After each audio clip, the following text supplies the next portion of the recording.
Hello viewers, entertainment news kaya puduna chachariba Mami Mapao gi ngasigi humpuga mangarak shuba episode asibu mityeng tabiriba khwai pumnamakpu taramna okchari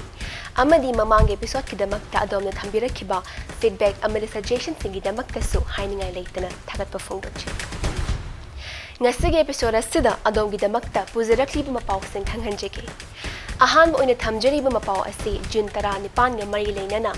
Film Forum Manipur na waisit lamseng pangthokpa amadi rubraga gi saisakpa singna sayhong isai lanthokibagi mapawni Manipuri film gi saknairaba mamiroi olen gi unaduna wari watai sarabagi mapawna ani shuba mapaw oina thamjari Sing publicity gi saknairaba artist Hawbam Sanaton unarubagi mapawna ahum subada thamjari Mari shuba amadi aroib oina thamjari ba mapaw asina World Music Day celebrate tawkibagi mapawni So folks, ahan mo ina thamjariba Manipur gi ngamkhay ngakpa thopa 19 gi ningsing kumon nga mari leina bang paw asi min intaminasi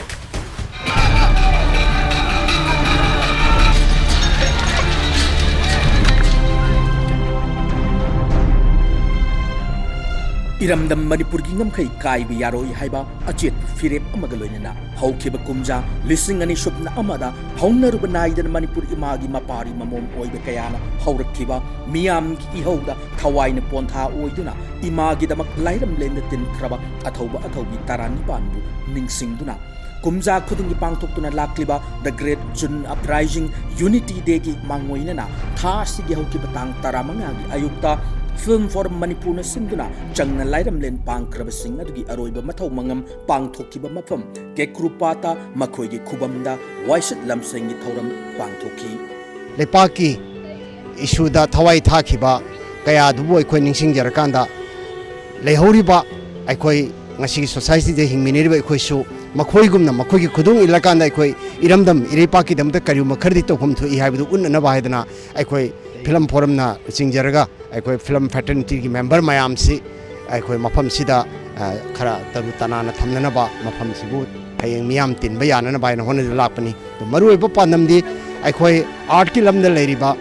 film gi lamda leiriba marui na aikoi sisu chahi khudingi hariba June 18 gi thoram si aikoi yauduna laksei handak su yaujagani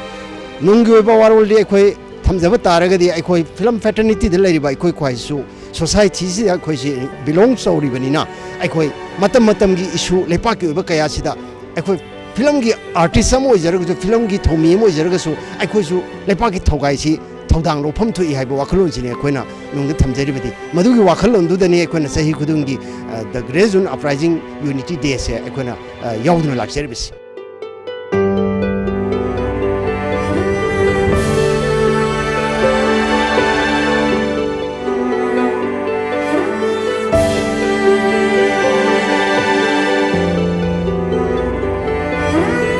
Manipur gi ngamkhay ngakpa athauba haiba mingthon piduna lebak miyam ikai khumnaba utliba athauba 19 bu sak sonjaduna 19 lak suboina pangthokhiba the great June uprising unity day gi numit June 19 da pangthokhiba aduda iramdam masigi mafam kayadagi maikai khona tillakhiba miyamna taniklaba thamoi ga loinana mitlu da pirang ihongna katkhi tarphan thamoi nungdagi yauki makoi kaya adugi marakta mamiroi kaya su imagi damak aikoi leiri athaubi sing nakhoi bu khak kaub leite haiba utladuna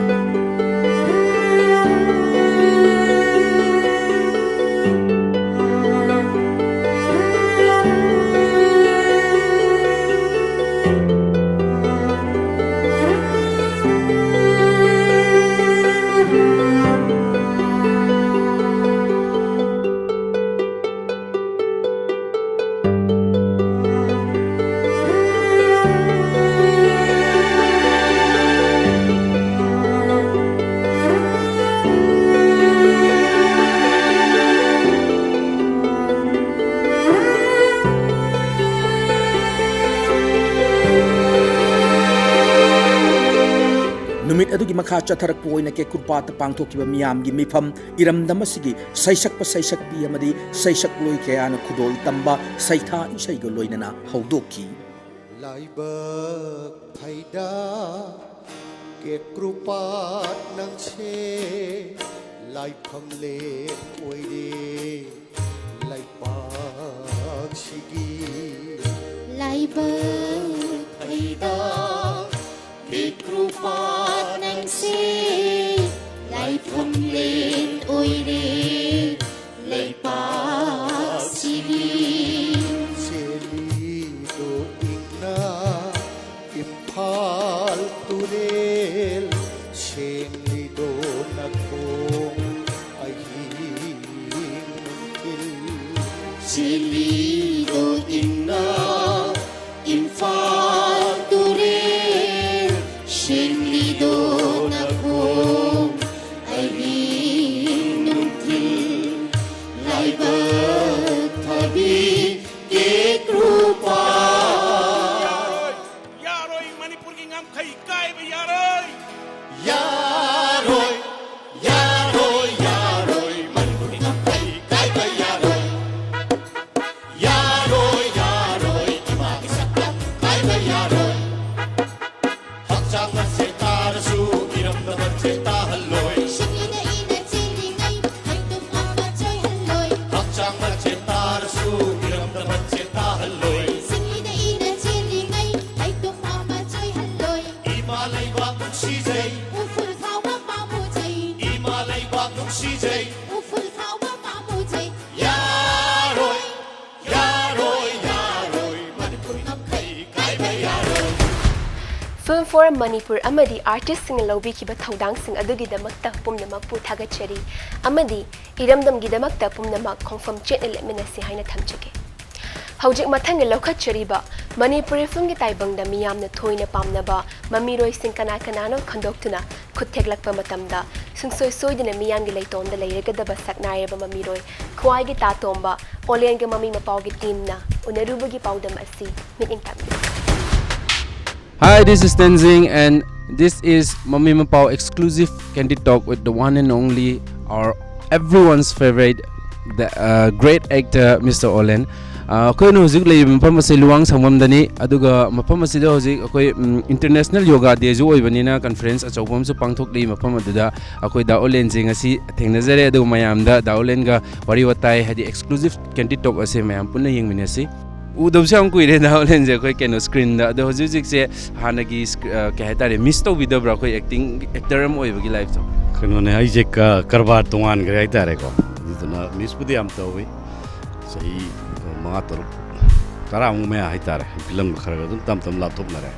dubu amamde dun kumme sei guding ya sei amani si manung da hadak su bong sham sharma gi atithi na art film ma kumja gare adu matung da di usik atope sangmen di ai log tre kai no da ai gi somda mayam gi seba to voina thore haitare direct seba amaduna film dun nakoina seba ni sina yum kuding changa seba to ba dumba thaba ma taw borabadina film dai dikhar lap thoe Olen je hojik laifom kunogi jila parishad chu oibiri aduga ke haitare acting life tuga koi gi hojik kitang politician haitare mayam ge seba to basiga ani je karam mane hena pamadi oire Olen gi mai matam gi haidune acting ai sina aina a kachin namda koi kharadang pul koi ma taradang punjal ko koi masen film ma namme acting tore duga mayam do puthorok puni hujiki changi thawaksina yumdong kuding changa laita laira ta tokta sin towa sigum boina tore adu matam mamadu dana Manipur mayamna khogi kaitare aigi acting du pen bi nungai bi baitare hujikna aigi thawak aina laita laira sing mating pangjaba ngamba sigum basam aigi kairo lekai aigi nakna aigi jaga aitare ne ko aigi jila parishad konba jaga jigi mayamna muk nungai bi da basigi potne amu leibis ada ihana na acting career je kamai hobirakige aduga matam duki khongchat tugi wari kitang mayam da haibiramu acting se sing baidi koi ji langak thinga wai tare maja ina class 9 gumba tamong po adoi oram dong mal akoi father ji theater artist ma so mana theater gi kumba play ko ina ujagi police inspector khoksa ai won da yam ke haita yam pamjagi bai tare na adagi ai thamo is da artist samo oige je khanjagi sam khom bazar sta orient dramatic union nam le tabu koi Manipur ya phaw ba o jam am kauraga din takpi ko adagi ai haujarak pune ai yalan ba gi punsi drama play je kanu da koi leibak lei hari je leibak lei hari bisida ai je khungangi ngoksna ba pakhang ma sam gi role am khak kanu taugi adu gi dura I punsi yan lai gi draba khoi oja somurendrogi Daulen je mayam na ju tatomba ina ju yam khangne ya de akoi ahan oiro ama oiro tatomba na ngasai gi khongchat sigi role je character se ada jiki keno je khongchat je hoji chu dum mayam na dum yam miss taunari keno Daulen khongchat sigi anoba part ku mathok gi plan gu madi leibi dabra adaga mayam da kai tare amu khana khongchat sigi mami kharadi uroidra habdo masigi film sigi serial ji am sathi ba serial amane dai de tombai banupa sigi character sida han oigra ju ko haidi chahi ma cham punjerong khallo na cham suru dum kumba ya film ne makha namda ya film ne ko haidi magi tomadugi wari ne ba mana chaluba samna mana gauti challo ne gauti jo thengra pa thok thok tu puthoga mayam da utpane ba koi part 5 phok din namjagre part 6 namak pusu yai namak ta jai tam mangam de do matam gra hang pa ko na matam ga lerek pa matam da direction gu ma tawbi ge na di khanbi bra masi direction si am na kok sa bjani da koina sum matam da artist oringai mayam dum khara pam dai ngai do ai ju film khara dum direction to ge ai ming di hap ta ba ko ai da dum khang ne po chi ai di kam yam na matha sa ge dai film Manipur natna Prithvi gi atop khoi film bu nungsibiyo kangbu na yengba yana ba poche khokala ka doine ko magi mitche aidi babo ki mitmo loi lak done babo karongi mitmo ngon da park toine mai ko ko adu ma am da khoina khanjallu du di ngamroi duna matam phangkan da khoi artist hoina dum mati yaw ko di adu direction gum badi pi do mandra Daulen ngasai kan hanagi acting oi bagi life si so dum miss tawe na habi gre adu da ngasai akoi gi Daulen gi role mayam am le koi doctor yai ma do oiro adagi akoi gi role makhal ya koi na dum kaw bungam da role mayam se asi dai da Daulen gi kwai gi favorite oi roles di kwai gi pam jaba roles karam oi gi character am sadu hai bungam dre da character se ai di harab loi khara mana buni na ko sini heli do hai bungam de loi nungai tar sin gumba keno Daulen ngasi bo kaw sung ngam moi da sin ga de lebi kaw bungam moi da se doctor yai ma film da ko koi gi amau da salaga second juko ga haine du jaga do akoina si akoi leiri jaga si de ta praman tok jara ga ko si deina akoi gi awang bio si leiri do adoi ba gi khong chat le labuk si da adagi sing macha am der me sing ji sumai chap yong ngam me ko sing je adu ngam me adu kakhat la matung si da ko ja ta ware ba kakhat pa singa bu ngam na dre ko ka ba ga mathak si da ta tampak si da pa ni teler mani sing ji ma adoi da akoi na sai wa da lakhi ba adu minute amani dang rest to bu ne te nak chang je fresh oi bai tare na madugi jaga du da chat padu madi madu kaungam ra punsi hoji hoji ki nauna hogolei ba actor sing jinda di akoi gi masakta adagi masagi body da adumaina yam emphasis taune hoji gym gi matam se yam yore da Daulen hoi matam da di ngasai gi character basis tau ba adagi Daulen gi ngasai gi keno yam fit oi drga ju mayam na pambi gi sigumba ani ji gi changes se di Daulen wa khanon da kamain lege karam man hen important oi na khan gi da masi important di loi oi haksang phaba ji loi dakar oi na ko kai ai tu khangte matam du gi su dum mayam nu sibi u ji gi zum mayam nu sibi loi ma dakar oi Daulen na kai gumba nauna acting jida nauna role am loge hai tar ga di karamba role gumba loning ge he Daulen na kitang khangjani director duna aina pakchani na pirak podo adu ai dum lockdown tar ga di koi gi director sing da jo Daulen jo kum ju dum yari na hai ba gi keno duni ko matam bang di kum duini TV gi koi gi viewers sing da kitang Daulen na message kuma pinning ba ke tongning ba khara kitang wahai ko tai kitang sabu Manipur da leire pungudimang nuksi sana laiminasi ai gi Manipuri film mut ko dore na mayam na toina haibasi babong mayam na lan biganu film bu nuksi biu Manipur film yeng biu thank you so much aduga Daulen kan hojiki anova ke no je like artist lai ba sing ja Daulen adum album go ma ke ngba follow to bibra yeng bibra yenge yam mungai mai pak poison do yadre change ko yeah thank you so much Daulen hojik ke no gi the guest of honor oina welcome address ke copy ke double lai na matam jo akak na phang bji Daulen akhoi bu matam pibi bagi damak ta duki matak yam nungai jai aduga yengbi ba Mami Mapao gi viewers khuding mak pusu akhoi gi support tawbiu Daulen na hoje hai ki ba wahi mayam duna director sing na su tabir ga di Daulen se no role pibi ga mayam audience sing da na hongna nang thokpagi tanja do pibi thank you so much this is Tenzing with cameraman Naucha, and you're watching Mami Mapao Candid Talk. So that was the exclusive Candid Talk with Mr. Larenzam Olen Singh, the renowned actor of Manipur cinema. Da Olen bu hainingai leitena thagachari akhoi Mami Mapao gi maikai dagi matam pibi gi damakta aduga yengbiba mayam pumnamaksu adongi host Tenzing amsung cameraman Naucha gi maikai dagi khurumjari. Thank you. Oja Olenbu thagachari Ojagi punsida mai pakpa amadi nungai yaifabata oyasanu haina thamjage. And now, ladies and gentlemen, it's time for a short break. Kongle yang na hanjaraki Impact TV bu mi ingtado na lady.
Welcome back adom na mityang tabiriba asi Impact TV da sandokchariba entertainment news kya paudamjariba Mami Mapao gi humpuga mangarak shub episode ni.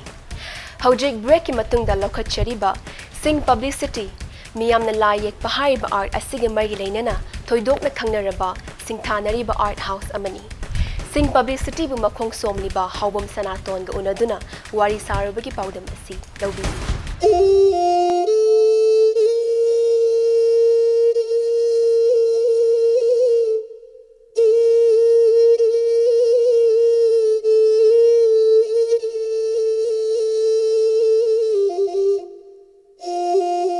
Wari Larry Kakta Tingnava, Hojiki Miro Sin Uba Pangodrava, Manipur Ginning Torel, Maharaj Baigachandra, Maharaj Gambir Singh, Maharaj Narsing, Pauna Barzabasi, Lamdamasiki, Nupi Lakta, Atang Mapok ni Haina, Sakchonariba, Freedom Fighter, Rani Gaidilu, Manipur Gi Ahan Chief Minister, Maharaj Kumar Priyobata Dagi Horaga, Hojik Oriba Chief Minister, Nongtombam Biren Gi Portrait, Hojik State Asigi Governor Oriba, Dr. Nazma Heptular Gi Portrait, Yauna, Mamang State Asigi Governor Oina Thawpuramba Singi Portrait, Maharaj Kumari Binodini Yauna, Lamdamasigi Puari Ga Sagona Duna Ladiba, Saknariba Mioi Kiagi, Mamal Yamlava, Hawam Sanaton Gi Portrait, Chani Humdra Henba, Ngasidi, Mapam Chana Tambangam Dabadagi, Uful Mirang Kaduna, Matamama the Hek Tamang Kiba Yabagi, Akiba Monda, Hawam Sanatongi, New Chikon de Leba, Sing Publicity Gi Dukanda, Taduna Lady. Ahal Manjina Toramba, Leba Asigi, Angamatoma Yamam Leramba, Nintoro Leramba Sing China, Art Galerim the Tamaga, Tungi, Hauraiba Angang Sing Sida, Akogisu, says Jishidon Bryce Sumaita Winnie.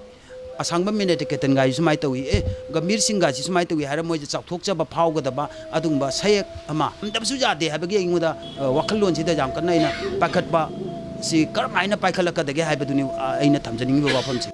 uba phangaudraba layoi khraba ipai pusing amadi hojiki mirol gi punsirol ga tainafam ama purakna wa honariba hawam sanaton ngasisu lamdam asigi angam mathau tawba ngamba ama noma sungsoi soidana laklaga mahak hona jariba si Sakang Bigani Haibagi Achet Patazaba Madi, Nasi Fauba Mang the Naleri, Adubu, Masagi Sei Humpu Suzilaklava, Diabetes Ki Anava Sagon Nariba, Hawam Sanatona, Lamdamasigi Masak Kanava Honariba Si, Arema Mang Kidra Haibagi, Chingnava Mana, Hawam Sanatonbu, Matam Pumada Langtang Hali. Huzimaki when a day Tamoy Kapi, Aduga, Halamanjing, Sideda, Pairiba, Halamanjing Jaina Jamna, Huzukti, Tamoy Hidum Pixalak by Dare. I did some Sahina, some Saksalak, a day, I not owning but Tabakuna, Nasaki Motion, Nalana Labanina. I see Paps, Idum Puraga. I will assume but away the Tabaklan ain't told Sibuka Kaina, Wakan sing there in the night of Jam Poweva. Adoga, Masima Manga Dina Damna, Kana, Taugi Bedele, Masi, Carino, Masi, Kenabasi Carino, Kaina, Maradi Manipur, Kangairaba, ahal lama hai tarin aduga nahada so ai masi try kayam tawgi ai buddha chandra ga hi tholang puthoga si kanano ga hangbada moina heta hai ngamdaba gc tongbra puthoga bauda hai ngamdraba gc tongba hi kuidreba ai Rabindra Tagore num puthoyaba Rabindra Tagore puthoga kandadi asi Rabindra Tagore ne hairakpa adai di Mahatma Gandhi puthoya adum hairakpa madai da aina khaliko oh asoi ba si sida sum leira boine gai sum tom to khanjai masidi ain tawri si soidana chungani maram di khangdaba se khangna na ba art gallery ma sem bai ba se akoi gi ithau ne haibane ba Nongmaibung Purana Raspberry-da Laikidrawa Hobam Double Amadi Hobam Ombi Dasumati Machanupa Oina Hobam Sanaton Picking Matamdagi Horaga Layek Pakotpa Yam Heraki Ngalingi Matamdagi Hoduna State Asigi Singamadi Tamgi District Pumbada Coin Satuna Mapam Singdugi Photo Collection Toba Horaki Masida Sunatana Lamdamasigi Saknar Bamiosingi photo collection Toba Lamdamasigi Maruiba Todo Watoxing Amata Sitaba Todana Macha Kaina photo captuna collection Torpana Nasidi photo singasi Lamdamasigi Yamna Maruiba photo archives oragli Ngasi Maksu Lamdamasigi Maruiba Todo Watok Amata Sitaba Todana photo captuna collection Toraga Tamli Loinana photo singasi Kangalaga Lai Oino Untokpada Choktaba Latri Hawam Sanaton High Mioi Mapo Amaoin Pok Labanina Kunai Sigi Lamdam Masigi Amadi Tungi Mirolda Kana Hodaba Tabakni Kana Ninganaba Laitana Punchigi Aroiba Miku Paba Honakigani Pundoki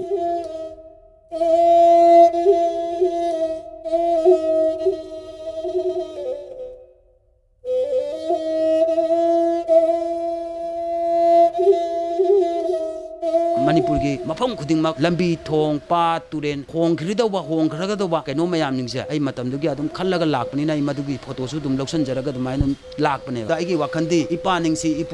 ipu sing dugi ipa sing dugi ngasi lambi lamchat mayam jingse kada da kari kadon da no aina masi thina ba honarakpada ai ngasi di salai gi phiduklon adugi phiduklon ahallaman gi yumko khuding da chatu raga aina thiba horakhiba mayam jingdo tehi umbu chujal abani na atai thiba di to oge Araiba Atiba Karase, Masim de Kara Sapong exhibition Matanga, Pantok Sagaina, and Kanjaba delay. Artist Amoina, Hobam Sanatoni Punsida, Akakum, Nuaiba Madi Ningba Kaibakia, Tinakidaba Nati, Angang Uringaidigi Hona, Mangzer Kiba Manglan, Mahang Yekchaba, Miam Nayamna Pamnariba, Portrait Singi, Art Gallery, New Chikonda Hankiba Du, Kumza Lisingani Tarahum Doida, Laibak Tiba Todo Amadagi, Tokiba Duna, Hobam Sanatoni Punsigi, Kwaidigi Nuaitaba, Ningamdaba Mikup Oiki. 2013 Sangakba Dawaidagi gallery si Tupsalaga si the Pusale. Yamna Masigi one took Sidi Matsi Tamoda Ingondanga Sagi. Yamna Kai given Numit Amaway in the Masiching Tabanumita, I give curator or Batina, curator or Ingare and Bina. Maxi suddenly Kadon like no Kangdema, Camera Puragala. Adu I Lautaganega Pau to Kangpoteva, Masagi camera, Gaputagamana, Launa Konagatoki, Adudagi, Putaraga Maside the Namsan Givasi, Masagi Ingare Mazumasu Kapi Yamna.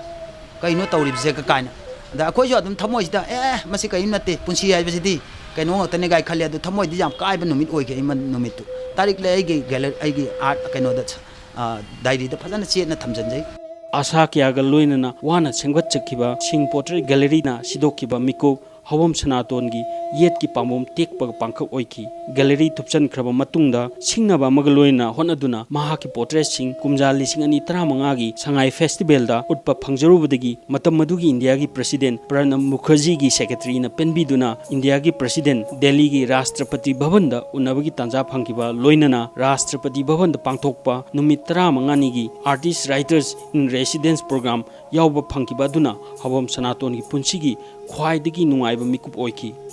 Abdul Kalam ना आप क्या चाहिए आइन हरे एबा मतलब दा आपका दर्शन मिलकर मैं आभारी खुशी है सर मैं कुछ नहीं चाहिए तो मैं हाइदो उरे असी वारी सी सिदे दे लागा कनागो म हंगपो वहंग दे हेक्ता खुमु कांदा इसे हेक्ता नंग से अपंग बनी खाय अपंग बनी नंग मदुदा निहौरगा दिन नंग हाना गैलरी फंगदोरमने दुनिया दा याम कन हाइन तौबिएबा अदा आइगी सासी दे अदु माइन तेबा मैतै दसु इरमदम दसु यामना असि यामना पिक्सन बे वाफम नतेको आइदि अखोगी canoe सिंजिना अदुम तौबिरकने हाइबगी थाजबदु लेयेबा लुरिदे इथौ सुबदुनेबा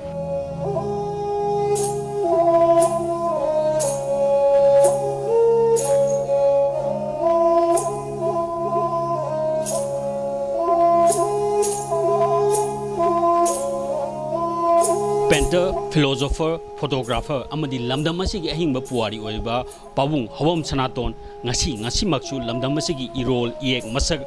ngakna thamna honabada mapung oiba thodang lauduna leiri nakalamromda pabungi mamal yamlaba painting kaya ama ngasi mag uful mirang kaduna leiri painting sing ngasi lamdam asigi lakadoriba tungi mirolgi khanna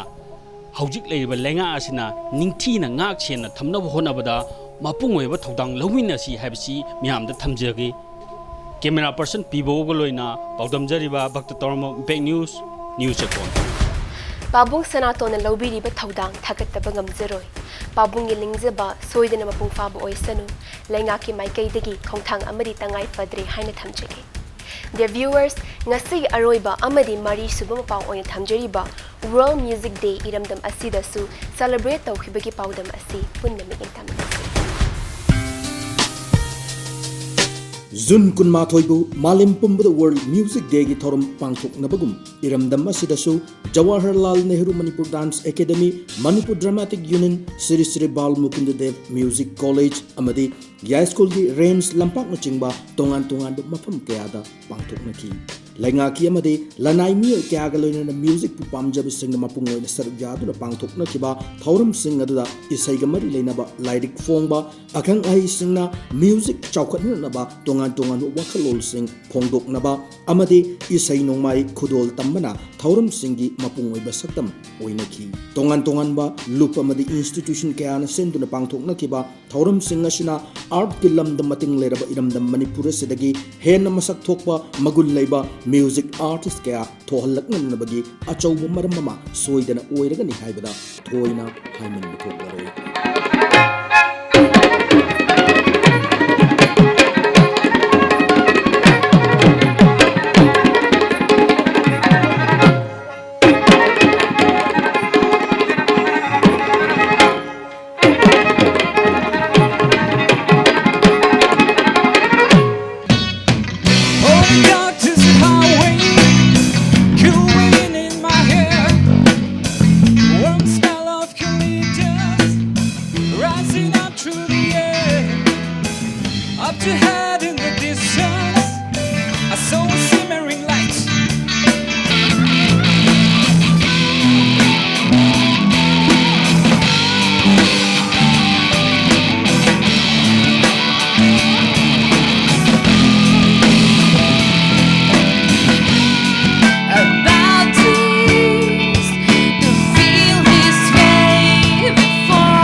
Thauram sinbekiba pumnamakpu thagatpa phongdokcheri makha tarakpadasu hena mapung fana amadi magun leina pangthokpa ngambu oibiu haina thamjeri